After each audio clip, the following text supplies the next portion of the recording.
Assalamualaikum warahmatullahi wabarakatuh. Selamat pagi anak-anak. Bagaimana kabarnya? Semoga kalian tetap sehat walafiat ya. Pada kesempatan hari ini, Ibu akan membahas materi statistika mengenai ukuran pemusatan data. Sebelum memulai pembelajaran, jangan lupa isi daftar hadir pada link yang sudah Ibu kirimkan di WhatsApp group ya. Sebelum memulai pembelajaran juga, alangkah lebih baiknya kita buka pembelajaran ini dengan mengucapkan basmalah bersama-sama ya. Bismillahirrahmanirrahim. Semoga dengan pembelajaran kali ini kalian dapat lebih memahami materi-materi statistika yang akan Ibu sampaikan. Nah, untuk tujuan pembelajaran hari ini yaitu peserta didik atau kalian diharapkan mampu mengidentifikasi, menganalisis, dan menentukan ukuran pemusatan data yang disajikan dalam bentuk tabel distribusi frekuensi dan histogram. Sekarang kita akan masuk ke materi inti. Kita akan membahas materi intinya. Nah, sebelum memulai, lebih baiknya kalian menyaksikan dulu slide berikut ini. Nah, contoh soal yang pertama, ada rata-rata siswa kelas 12 IPS mendapatkan nilai 78 untuk ulangan matematika. Contoh soal yang kedua, setengah dari pekerja suatu pabrik mendapatkan upah kurang dari 100.000 per hari dan setengahnya lagi mendapatkan upah dari lebih dari 100.000 per hari. Contoh soal yang ketiga, kebanyakan guru-guru di SMA Negeri 3 Tasikmalaya berusia 27 tahun sampai dengan 38 tahun. Setelah kalian memperhatikan contoh soal, apa yang dapat disimpulkan? Nah, untuk contoh soal yang pertama itu tentang mean atau rata-rata, dan untuk contoh soal yang kedua itu tentang median atau nilai tengah. Yang terakhir, contoh soal yang ketiga itu tentang modus atau nilai yang paling sering muncul. Langsung saja kita masuk ke materi yang pertama, yaitu tentang mean atau rata-rata. Mean disimbolkan dengan X bar, atau kalian bisa lihat X yang di atasnya ada garis. Nah, di sini kita akan memulai dengan data tunggal.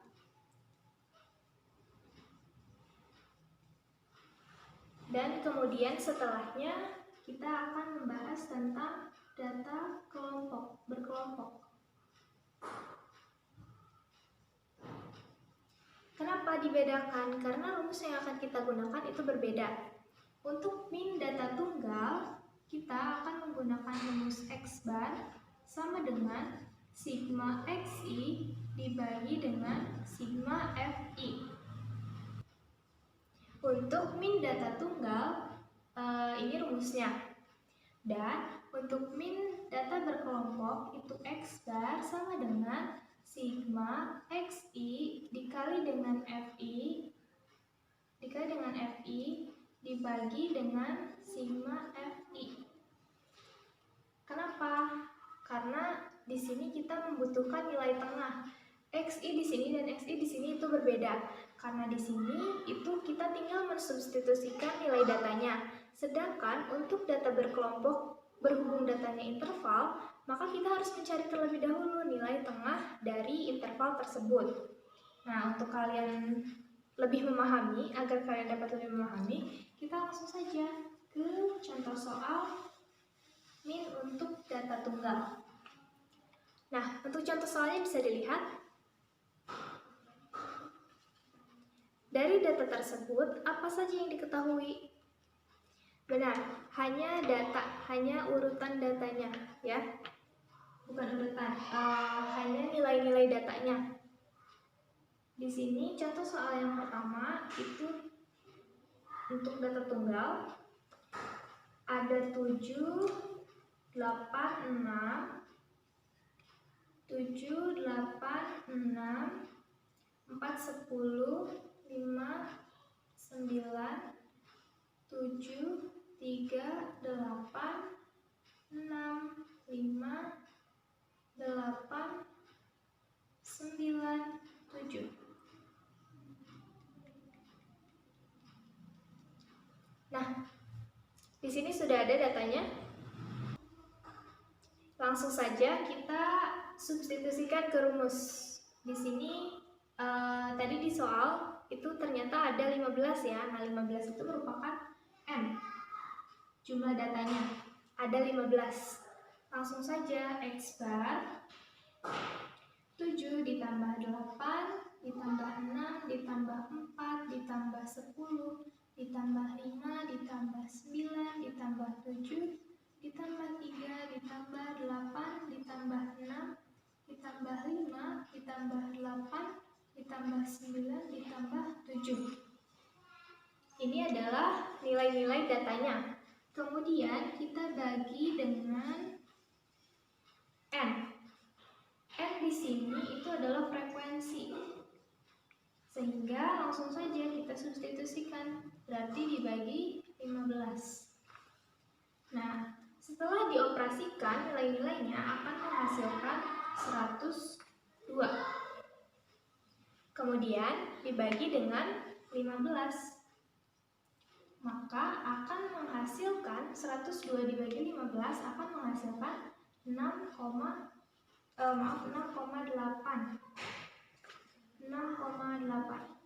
Nah, sehingga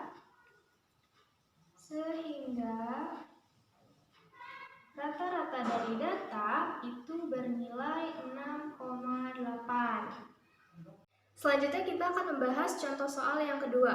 Nah, untuk contoh soal yang kedua itu merupakan contoh soal untuk data berkelompok ya. Min untuk data berkelompok. Di situ kita mengetahui ada sebuah diagram batang. Nah, data dari diagram batang akan kita ubah bentuknya ke dalam tabel distribusi frekuensi. Langsung saja. Di sini kita memiliki data berat badan siswa kelas 12 IPS 3 dengan rentang dari 40 berat badan siswa dari 40 sampai dengan 44, 45 sampai 49, 50 sampai 54, kemudian 55 sampai 59, 60 sampai 64, dan yang terakhir 65 sampai 69. 65 sampai 69. Nah, ini data berat badannya. Kemudian ada frekuensinya. Frekuensinya itu ada 3, 9, 5, 7, 4, 2. Untuk data berkelompok, tadi sudah diketahui ya rumusnya, yaitu X bar sama dengan sigma Fi dikali Xi atau Xi dikali Fi dibagi dengan sigma Fi. Nah, di sini kita membutuhkan data Xi dikali Fi, sehingga kita harus mencari terlebih dahulu nilai tengah dari interval-interval yang ada. Di sini ada Xi 40 dikurangi 40 ditambah 44. Kemudian dibagi dengan 2, hasilnya adalah 42. Selanjutnya 45 ditambah 49, kemudian dibagi 2, hasilnya adalah 47. Selanjutnya ada 50 ditambah 54, kemudian dibagi 2, hasilnya ada 52. Yang selanjutnya 55 ditambah 59, kemudian dibagi 2, hasilnya adalah 57. 60 ditambah 64, kemudian dibagi dengan 2, hasilnya adalah 62. Dan yang terakhir 65 ditambah 69, kemudian dibagi 2, hasilnya 67. Di sini kita sudah memiliki nilai tengah dan ada frekuensinya. Langsung saja kita kalikan nilai tengahnya dikali dengan frekuensi. 3 dikali dengan 42, hasilnya adalah 126. Kemudian 9 dikali 47, hasilnya adalah 423. Yang selanjutnya 5 dikali 52, hasilnya 260. Kemudian 7 dikali 57 hasilnya 399. Selanjutnya ada 4 dikali dengan 62 hasilnya adalah 246. Yang terakhir ada 2 dikali 67 hasilnya adalah 134.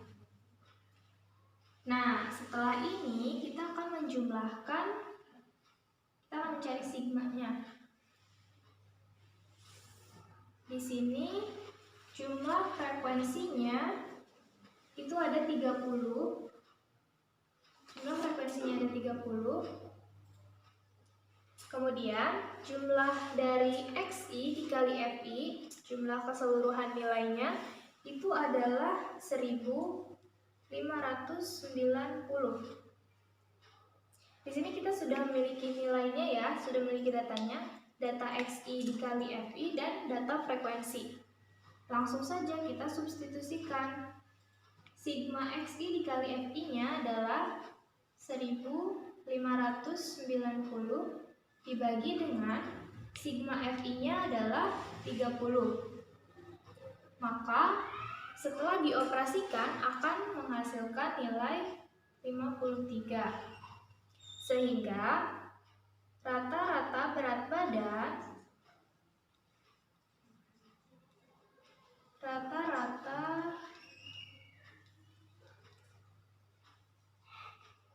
badan kelas 12 IPS 3 itu adalah 53 kg. Selanjutnya kita akan membahas mengenai median atau nilai tengah. Nah, untuk median atau nilai tengah, kita juga akan membahas data tunggal dan data berkelompok. Untuk yang pertama, median untuk data tunggal.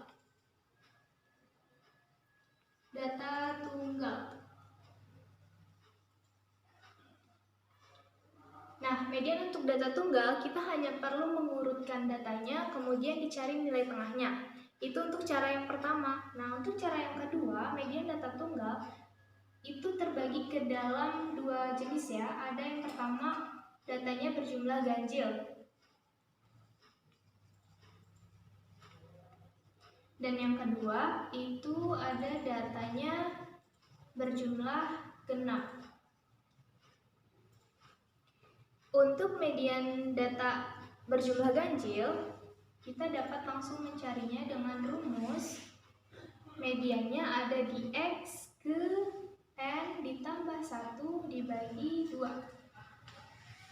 Ada di data ke X, N ditambah 1 dibagi 2. Untuk data genap, kita dapat mencarinya dengan rumus median sama dengan 1/2 dikali dengan X N per 2 ditambah X N per 2 ditambah 1. Nah, ini rumus untuk data genap. Selanjutnya langsung saja kita membahas contoh soal agar kalian lebih memahaminya. Nah, perhatikan contoh soal pada slide berikut ini. Untuk soal yang pertama, datanya berjumlah 5. Nah, diketahui datanya adalah 7, 1, 2, 1, 3. Selanjutnya kita dapat langsung mencarinya dengan terlebih dahulu mengurutkan datanya. Data terurutnya adalah 1, 1, 2, 3, 7. Di sini karena datanya berjumlah ganjil, kita dapat langsung mengetahui bahwa mediannya adalah 2. Karena 2 terletak di tengah-tengah data ya, sama jumlahnya, di sebelah kirinya ada 2 data dan di sebelah kanannya juga ada 2 data, sehingga mediannya ada di data ketiga. Nah, ini untuk cara cepat ya, untuk langkah pertama, cara yang pertama. Nah, untuk cara yang kedua, ini data terurutnya. Kemudian kita membutuhkan N. N-nya adalah 5. Langsung kita substitusikan ke rumus. Median sama dengan ada di data ke XN ditambah 1/2. N-nya tadi adalah 5, langsung disubstitusikan. X 5 ditambah 1 per 2. Maka X 6 per 2, X 3. Nah, jadi langsung kita tentukan ya, di mana letak X3. Nah, di sini X1, ini X2, ini X3, X4, ini X5. Jadi benar ya, mediannya adalah, median dari data tersebut adalah 2. Nah, selanjutnya adalah contoh data tunggal untuk data yang berjumlah genap. Contoh kedua ya. Pada contoh soal diketahui ada nilai-nilai data 3, 4, 5, kemudian 6, 1, 2, 3, 9. Di sini datanya berjumlah genap karena ada 1, 2, 3, 4, 5, 6, 7, 8. Ada 8 data.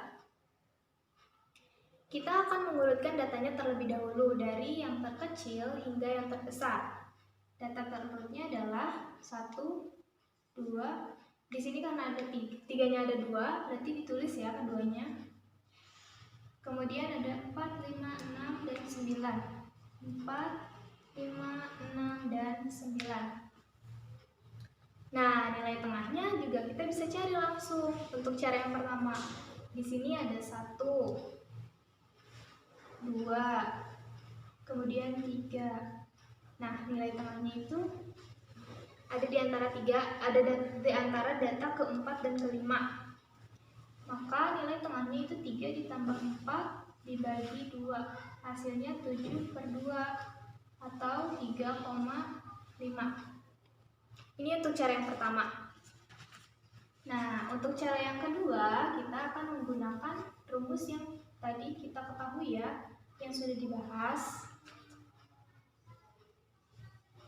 Rumusnya adalah untuk data tunggal yang berjumlah genap, itu ME sama dengan 1 per 2 dikali dengan X ke N per 2 ditambah X ke N per 2 ditambah 1. Langsung saja 1 per 2 dikali X, N-nya adalah 8 per 2 ditambah X, 8 per 2 ditambah 1.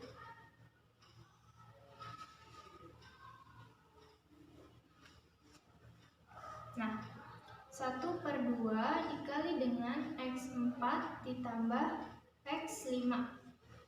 8 dibagi 2, 4. 4 ditambah dengan 1, 5. Langsung disubstitusikan nilai X4 dan X5-nya. Di sini X1, X2, X3, X4, X5, X6, X7, X8. Nah, X4 dan X5-nya adalah 3 dan 4. Langsung saja, ME sama dengan 1 per 2 dikali dengan 3 ditambah 4. Maka hasilnya adalah setengah dikali dengan 7. 3,5. Nah, sehingga median dari data tersebut adalah 3,5. Selanjutnya, kita akan membahas contoh soal tentang median data berkelompok. Nah, kita harus mengetahui dulu bagaimana cara mencari median untuk data berkelompok. Nah, untuk median data berkelompok,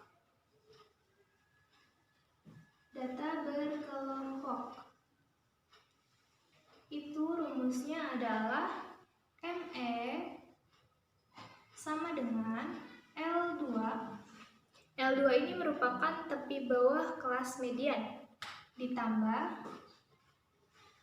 1 per 2N dikali FK per F besar, F kapital ya, dikali dengan C atau panjang kelas. Nah, di sini N-nya itu banyaknya data. Kemudian FK adalah frekuensi kumulatif sebelum kelas median, dan F kapital itu merupakan frekuensi kelas median, dan yang terakhir ada C itu merupakan panjang kelas. Langsung saja ke contoh soal agar kalian dapat memahami cara menentukan median data berkelompok. Nah, untuk median data berkelompok, soalnya adalah sebuah interval ya. Diketahui sebuah interval data itu ada dari 21 sampai 25 sampai dengan interval 46 sampai 50. Langsung saja kita akan membutuhkan beberapa nilai lagi, maka langsung saja kita tulis di sini. Intervalnya itu XI ada 21 sampai 25, 26 sampai 30, 31 sampai 35, kemudian 36 sampai 40, 41 sampai 45, dan 46 sampai 50. Kemudian frekuensinya. Untuk kelas 21 sampai 25 itu frekuensinya ada 2. Kelas selanjutnya ada 8, ada 9, ada 6, 3, 2. Nah, di sini tadi rumusnya apa? Median sama dengan L2 ditambah dengan 1/2 dikali N dikurangi FK dibagi dengan F dikali panjang kelas. Kita membutuhkan nilai frekuensi kumulatif. Maka di sini kita akan mencarinya FK. Nah, FK-nya itu ini kita tulis 2. Untuk kelas yang kedua itu frekuensi kumulatifnya 2. Untuk kelas 31 sampai 35 itu frekuensi kumulatifnya ada 2 ditambah 8. Yaitu 10. Yang selanjutnya ada 2 ditambah 8 ditambah 9, 19. Yang selanjutnya 2 ditambah 8 ditambah 9 ditambah 6, 25. Kemudian selanjutnya 28, dan yang terakhir itu 30. Nah, di sini kita sudah mengetahui ya nilai-nilainya. Kemudian kita cari mediannya itu terletak di data keberapa. Cara mencarinya adalah dengan setengah N. 1/2 dikali dengan N-nya itu ada berapa? N-nya kita jumlahkan frekuensinya, yaitu ada 30. Setengah dikali 30 adalah 15. Selanjutnya langsung kita substitusikan median L2. Nah, di sini ada di data ke-15. Di mana letak data ke-15? Yaitu pada interval 31 sampai 35.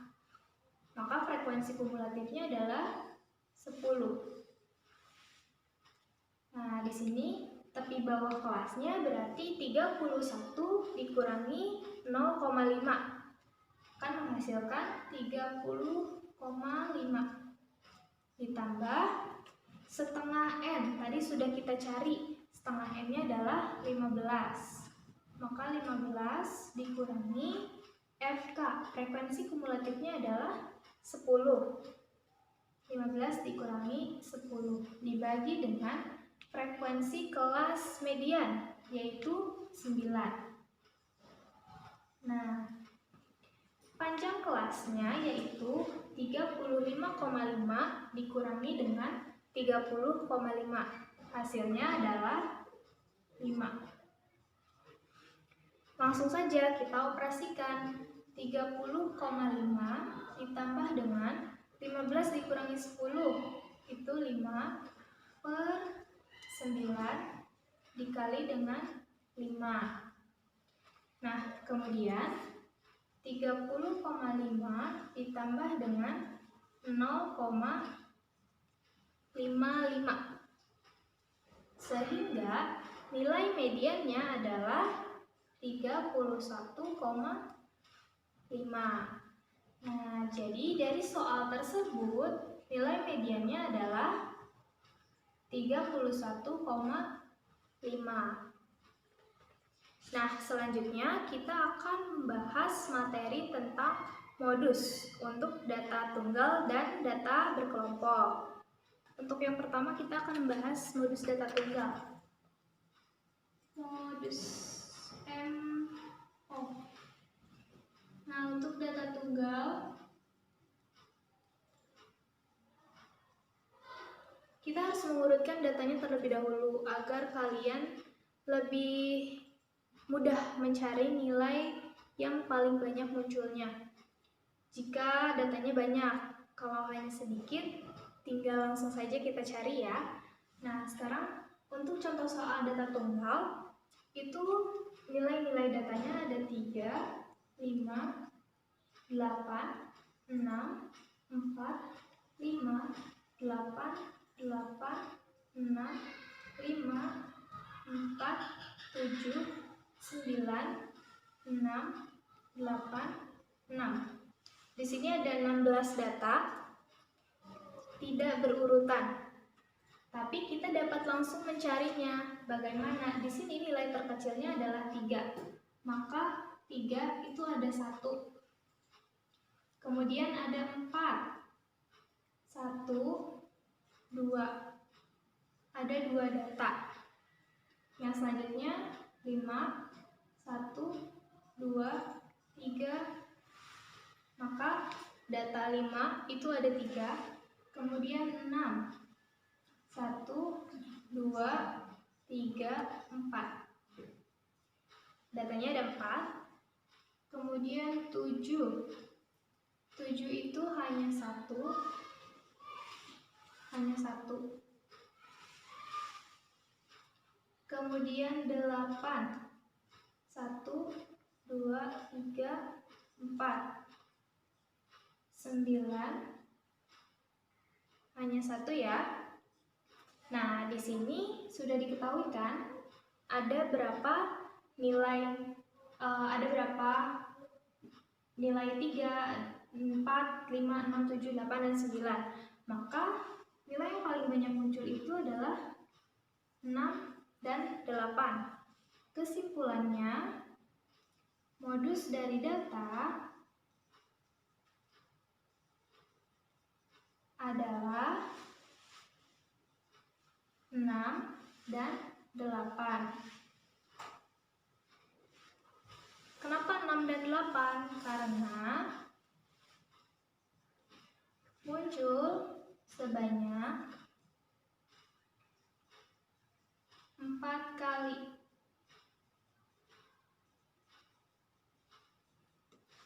Nah, seperti itu. Sudah paham? Jika sudah, kita lanjut ke materi modus untuk data berkelompok. Nah, kita lanjut ya. Untuk modus data berkelompok, contoh soalnya lihat dulu di slide ya. Nah, untuk modus data berkelompok, kita akan menggunakan formula MO sama dengan LO ditambah dengan D1 per D1 ditambah D2 dikali dengan C. Nah, di sini ada LO. LO merupakan tepi bawah kelas modus. Yang selanjutnya ada D1. D1 merupakan selisih antara frekuensi kelas modus dengan frekuensi sebelumnya. Kemudian ada D2. D2 merupakan selisih frekuensi kelas modus dengan kelas setelahnya. Dan yang terakhir ada C. C merupakan panjang kelas. Nah, untuk contoh soalnya, kita memiliki sebuah data tabel distribusi frekuensi di mana nilainya adalah 31 sampai 36, 37 sampai 42, 43 sampai 48, 49 sampai dengan 54, 55 sampai 60, 61 sampai 66, Kemudian yang terakhir 67 sampai 72. Nah, di sini kita sudah mengetahui nilai-nilai intervalnya. Kemudian ada frekuensinya. Frekuensinya untuk kelas yang pertama itu ada 4, kelas yang kedua 6, yang selanjutnya adalah 9, 11, 14, 5, dan kelas yang terakhir frekuensinya adalah 2. Nah, kita membutuhkan nilai apa saja? Nilai yang kita butuhkan adalah LO. Yang pertama LO. Di sini kita akan mencari terlebih dahulu frekuensi yang paling banyak itu yang mana? 14 ya. Maka modusnya ada pada kelas 55 sampai 60. LO-nya, tapi bawah kelas modusnya berarti 55 dikurangi 0,5, hasilnya 54,5. Untuk D1-nya, kelas modusnya frekuensinya adalah 14 dikurangi dengan 11, hasilnya adalah 3. Untuk D2-nya, 14 dikurangi kelas setelahnya frekuensinya 5, hasilnya adalah 9. Kemudian setelah itu kita mencari panjang kelasnya. Panjang kelasnya berarti dari 60 C-nya 60,5 ditambah dikurangi 54,5. 60,5 dikurangi dengan 54,5 itu hasilnya adalah 5. Sehingga langsung saja kita dapat mensubstitusikannya ke rumus. LO-nya tadi adalah 54,5 ditambah D1-nya adalah 3 per D1 ditambah D2, 3 ditambah 9 dikali dengan C. Panjang kelasnya adalah 5. 54,5 ditambah 3 tambah 9 itu 12, maka 3 per 12 dikali dengan 5. 54,5 ditambah dengan 3 dibagi 12 hasilnya adalah 0,25 dikali dengan 5. Maka akan menghasilkan 54,5 ditambah dengan 1,25. Nah, 54,5 ditambah dengan 1,25 itu hasilnya 55,75. Sehingga kesimpulannya modus dari data adalah 55,75. Nah, nilai yang paling sering munculnya itu 55,75. Nah, setelah kalian memperhatikan contoh-contoh soal untuk ukuran pemusatan data, apakah kalian sudah paham? Jika belum, mari kita diskusikan pada grup WhatsApp ya. Nah, materi untuk hari ini dicukupkan sekian. Sebelum ditutup, Ibu memiliki sebuah kalimat motivasi. Kalimat motivasinya berbunyi, masa depan adalah milik mereka yang menyiapkan hari ini. Terima kasih banyak untuk pertemuan hari ini. Sampai jumpa di pertemuan selanjutnya. Tetap jaga kesehatan. Wassalamualaikum warahmatullahi wabarakatuh.